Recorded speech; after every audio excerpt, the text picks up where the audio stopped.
We've got the latest and greatest from Anytone, the AT-D878UVII Plus Radio that holds 500,000 contacts. It's got APRS, both transmit and receive. I'm going to do a video on that upcoming later.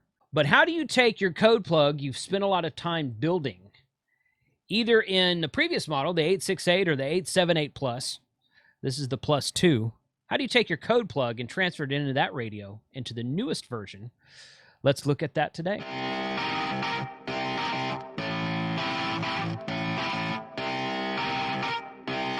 Shut up and sit down. Ham Radio 2.0, where we do reviews, news, and how-tos of things that are new in amateur radio. Thanks for joining the channel today. My name's Jason. I'm KC5HWB. And today we're going to talk about my favorite HT that I'm carrying right now. I can get into more of this in another video, but this is actually, to date, my favorite HT that I'm carrying. Now, sometimes I'll carry my Yaesu HT, and sometimes I still carry my D74, which the battery life on the D74 is not nearly as good as this one or the Yaesu, okay? But I talk on more DMR than I do Fusion and D-Star. So for me, my personal preference is this HT right now. I want to take my code plug that I have written prior to getting this one. You can tell these by the color of the knobs, the color of these buttons on top. So this one's the latest at the time of this recording. The UV Plus 2 model has a green button. The prior 878 Plus with the APRS that would only receive was, or APRS that would only transmit, APRS that only transmit, and Bluetooth had a blue button. And the 868 model, the very first model, had a red button on top. It's also got a different antenna on this one. I actually like this 868 antenna better than the 878 antennas. Just, again, just a personal preference of mine.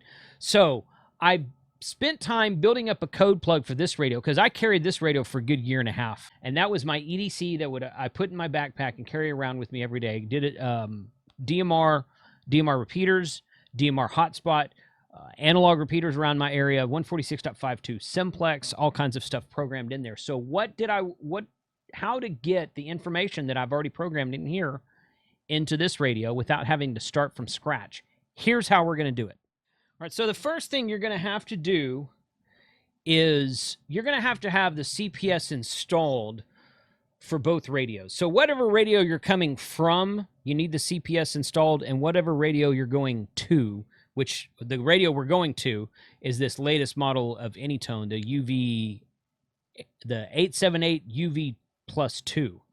Again, it's the one with the green button on top. Their model numbers are all too similar. Sometimes I get confused and say the wrong thing, but this is the one we're doing today. So we're going to, and I've already got these CPSs both installed. This is the 878D878UV, which is the correct version for this. Version 1.23 at the time of this recording. This is the 878UV2, which is, at the time of this recording, version 2.02. So it's important to make a note of that. As time goes on, these versions will update and the numbers will update, but this process should remain pretty close to being the same. So let's do that. So the first thing we want to do, and I've already done all this, but I'm just going to go through the steps again to demonstrate it. The first thing we want to do is read the radio from the CPS. So this is my blue button radio right here. This is my 878 Plus, not the Plus 2. But the original 878 Plus with the Bluetooth and APRS transmit only. Okay, so we got the USB sound in there. And I'm going to go to set COM port. And generally speaking, it's usually the last, or the biggest COM port number, COM 6. These COM 104, 105, those are all my flex radio COM ports. I'm not worried about that. So we're going to set to COM 6, and we're going to read from the radio. No, I don't want to save that. Other data. And there we go. Okay. So now we're pretty much done with this radio for the moment. So I'm going to unplug it just so I don't mess anything up. Now we're going to take this code plug here, and we're going to go to Tool,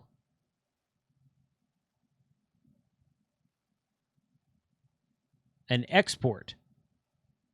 And you're going to export all going to export basically all. Going to click on export all. And I'm just going to call it something like this one right here, this D878 Plus original. That's the one that I already did before I started rolling the camera. I'm just going to name this one too. Export all. Complete. Okay. So now we're done with and that is the old code plug with my radio settings, my talk groups, and whether or not it did the full contact list at this point in time, I don't really care. I think it did a contact list, but the contact list is forever changing. So the contact list, I wouldn't even worry about transferring the contact list from one radio to the next. I would go out to radioid.net, download the new contact list today, and put that in your new radio.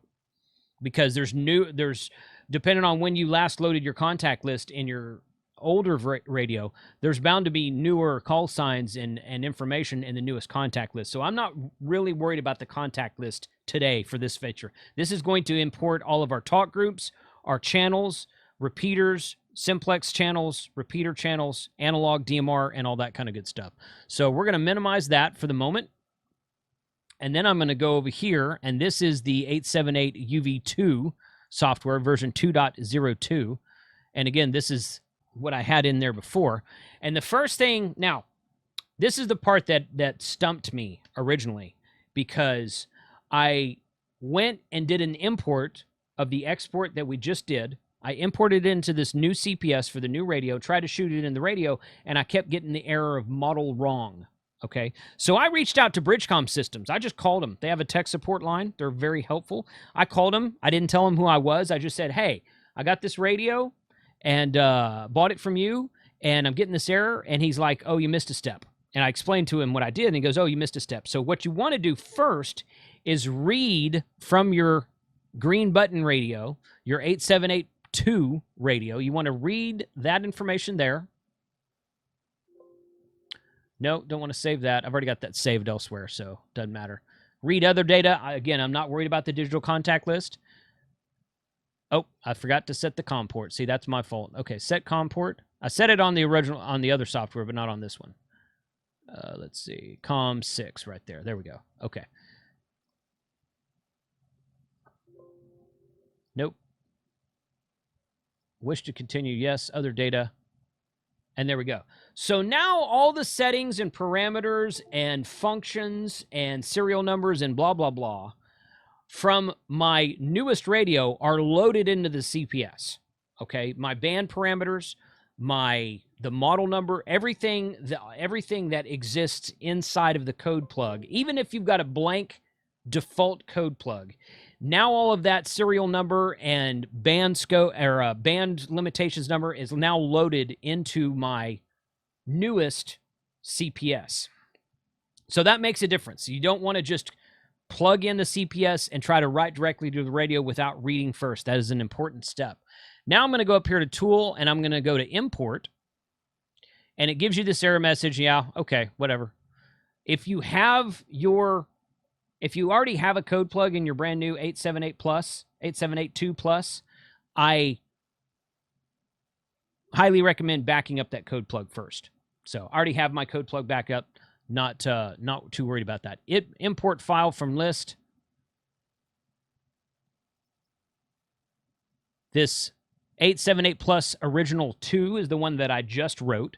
So we're going to open that. Click yes. I'm going to wait for the status bars there. Import complete. Good. Now it's imported into my CPS, but I haven't written it yet. That's important to remember also. We've got all of our channel information in there. Previous to this, you might have had a blank channel listing. You might have had one or two default channels, the way it came from the factory. But now you've read your radio into the CPS and then imported a file from your old CPS, an old radio. And now all we have to do is write it to the radio, click on write, click OK. Again, other data is all we care about today, and click OK to that, and boom. So now you've transferred your code plug from your previous radio, whatever version that is, into the 878UVII Plus radio, and we're all good. So the great thing about that is the way I found this, and the way I found it, and I said I wanted to do this as a video because I tried to just open up the brand new CPS for the 878 UV2 and I just installed the brand new CPS for this green button radio. And then I tried to open my old code plug and just open as an old code plug and click on write, and it kept giving me the model number wrong. It kept giving me an error saying model wrong, or model number wrong, wrong model, something like that. I should have taken a screenshot of it. But when I called Bridgecom, they knew exactly what they're like. Yeah, you have to do the export import thing. It won't open a code plug from the older version of CBS or the older version of radio, but it takes a few more steps, but it's not hard. So following the steps that I've laid out here, you'll be able to download the code plug from your 868 or 878 or 878 Plus. Remember, this is the 878-2 Plus. I think that's the correct way to say it. It's the D878UVII Plus. The Plus means it has Bluetooth and APRS. There was an 868 model, which is this guy right here with the red button. There was an 878 model, which was an upgrade of this. There was an 878 Plus model, which added Bluetooth and APRS transmit. And now we've got a UV2, 878 UV2 Plus model. So this is the 4th rendition of this radio. And I've loved every one of them. Really like the upgrades they're making. Really like the performance of this radio. So follow the steps in this video and you will be able to transfer your information from your old code plug into the new radio and then add to it from there as time goes on. 73, let me know who has this radio, what you think about it. A link to this radio is in the description below. The best radio I have purchased so far in 2021. Thanks for watching, and we'll catch you next time.